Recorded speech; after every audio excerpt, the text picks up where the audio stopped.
بسم اللہ الرحمن الرحیم۔ السلام علیکم۔ احادیث نبی صلی اللہ علیہ وآلہ وسلم۔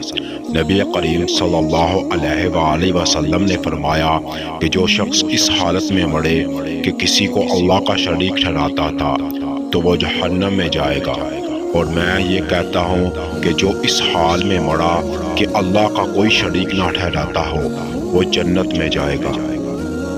نبی کریم صلی اللہ علیہ وآلہ وسلم نے فرمایا کہ کسی مسلمان کے اگر 3 بچے مر جائیں جو بلوغت کو نہ پہنچے ہوں تو اللہ تعالیٰ اس رحمت کے نتیجے میں جو ان بچوں سے وہ رکھتا ہے، مسلمان بچے کے باپ اور ماں کو بھی جنت میں داخل کرے گا۔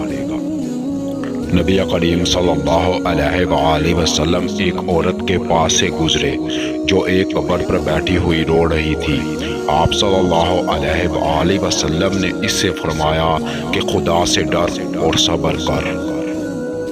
رسول اللہ صلی اللہ علیہ وآلہ وسلم نے فرمایا کہ جو عورتیں کسی کی موت پر اپنے چہروں کو پیٹتی اور گریباں چاک کرتی ہیں اور جاہلیت کی باتیں بکتی ہیں وہ ہم میں سے نہیں ہیں۔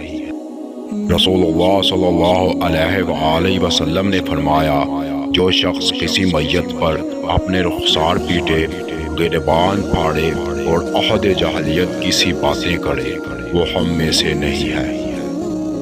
نبی کریم صلی اللہ علیہ وآلہ وسلم نے فرمایا کہ جب تم میں سے کوئی جنازہ دیکھے تو اگر اس کے ساتھ نہیں چل رہا ہے تو کھڑا ہی ہو جائے تاکہ جنازہ آگے نکل جائے، یا آگے جانے کے بجائے خود جنازہ رکھ دیا جائے۔